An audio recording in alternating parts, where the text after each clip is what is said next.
السلام علیکم ورحمۃ اللہ وبرکاتہ۔ حکایت خدا کی نشانی۔ حضرت مریم رضی اللہ تعالیٰ عنہا کے ایک روز اپنے مکان میں الگ بیٹھی تھی کہ آپ کے پاس جبریل امین ایک تندرست آدمی کی شکل میں آئے۔ حضرت مریم نے جو ایک غیر آدمی کو اپنے پاس موجود دیکھا تو آپ نے فرمایا، تم کون ہو اور یہاں کیوں آئے ہو؟ دیکھو، خدا سے ڈرنا، میں تجھ سے اللہ کی پناہ مانگتی ہوں۔ جبریل امین نے کہا، ڈرو مت، میں اللہ کا بھیجا ہوا آیا ہوں اور اس لیے آیا ہوں کہ میں تجھے ایک ستھرا بیٹا دوں۔ مریم بولے، بیٹا میرے کہاں سے ہوگا جبکہ میں ابھی بیاہی نہیں گئی اور کسی آدمی نے مجھے ہاتھ بھی نہیں لگایا اور کوئی بدکار عورت بھی نہیں ہوں۔ جبریل بولے، یہ ٹھیک ہے، مگر رب نے فرمایا ہے کہ باپ کے بغیر بھی بیٹا دینا میرے لیے کچھ مشکل نہیں، اور یہ بات بھی مجھے آسان ہے۔ ہم چاہتے ہیں کہ تمہارے یہاں بغیر باپ کے بیٹا پیدا کر کے اپنی رحمت کا اور لوگوں کے لیے ایک نشانی کا مظاہرہ کرے، اور یہ کام ہو کر ہی رہے گا۔ حضرت مریم یہ بات سن کر مطمئن ہو گئی۔ پھر جبریل امین نے ان کے گریبان میں ایک پھونک ماری تو مریم رضی اللہ تعالیٰ عنہا اسی وقت حاملہ ہو گئی۔ آپ کا بغیر شوہر کے حاملہ ہو جانا لوگوں کے لیے باعث تعجب ہوا۔ سب سے پہلے آپ کے حمل کا علم آپ کے چچا زاد بھائی یوسف نجار کو ہوا، جو بیت المقدس کا خادم تھا۔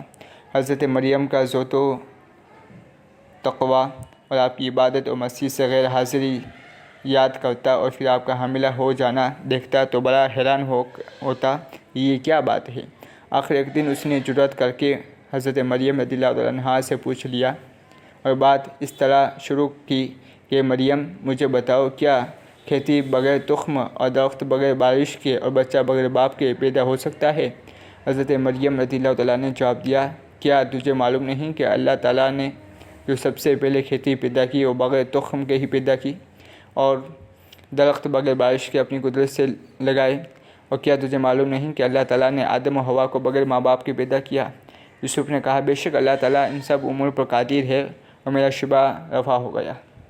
اس کے بعد اللہ تعالیٰ نے مریم کو الہام کیا کہ وہ اپنی قوم سے علیحدہ چلی جائے، اس لیے وہ ایک دور جگہ چلی گئی اور بچہ جننے کا درد شروع ہوا تو آپ ایک خشک درخت سے تکیہ لگا کر بیٹھ گئی اور فضیحت اور ندامت کے اندیشے سے بولی، ہائے، کسی طرح میں اس سے پہلے ہی مر گئی ہوتی اور بھولی بصری ہو جاتی۔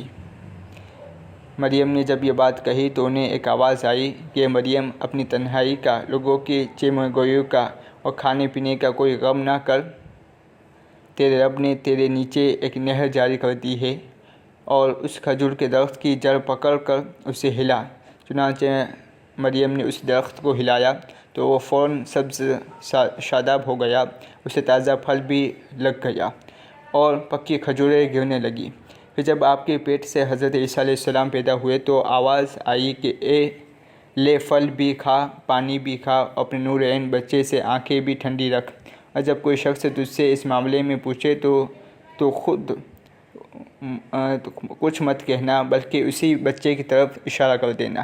حضرت مریم پھر اپنے بچے کو گود میں لے کر اپنی قوم کے پاس آئی تو لوگوں نے یہ عجیب بات دیکھ کر کنواری مریم کی گود میں بچہ ہے کہا کہ اے مریم، تو نے یہ اچھا کام نہیں کیا، تیرے ماں باپ تو ایسے نہ تھے، اب صرف تو نے یہ بہت بری بات کی۔ حضرت مریم رضی اللہ تعالیٰ عنہا نے بچے کی طرف اشارہ کیا، مجھ سے کچھ نہ کہو، اگر کچھ کہنا ہے تو اس سے کہو۔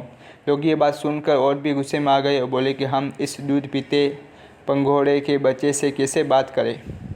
حضرت عیسیٰ علیہ السلام نے دودھ پینا چھوڑ دیا اور اپنے بائیں ہاتھ پر ٹیک لگا کر قوم کی طرف مخاطب ہو کر فرمانے لگے، سنو، میں اللہ کا بندہ ہوں، اللہ نے مجھے کتاب دی ہے اور نبی بنایا ہے اور مبارک کیا ہے، چاہے میں کہیں بھی ہوں۔ اللہ نے مجھے نماز و زکوٰۃ کی تاکید فرمائی ہے اور مجھے ماں کے ساتھ نیک سلوک کرنے والا بنایا اور بدبخت نہیں بنایا۔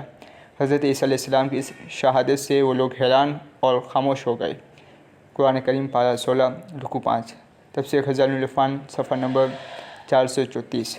سبق: اللہ ہر چیز پر قادر ہے، وہ کسی ذریعہ کا محتاج نہیں ہے، جو چاہے کر سکتا ہے۔ اسباب کو فائل جاننا یا بغیر ان کے خدا کو عزیز ماننا سراسر جہالت و کفر و حماقت ہے۔ یہ بھی معلوم ہوا کہ نورانی مخلوق بشریت کا بسادہ اوڑھ کر آ جائے تو ہماری مثل بشر نہیں ہو جاتے، اس کی حقیقت نور بدل نہیں جاتی۔ جیسے کہ جبریل امین جو نورانی تھے، ایک تندرست آدمی کی شکل میں آئے، مگر وہ ہماری طرح بشر نہ تھے اور نہ ہی بلکہ نوری ہی تھے، نور ہی میں۔ اسی طرح ہمارے حضور صلی اللہ علیہ وسلم بھی جو سب نوروں کے منبع نور ہے، ہمارے پاس لباس بشریت میں تشریف لائے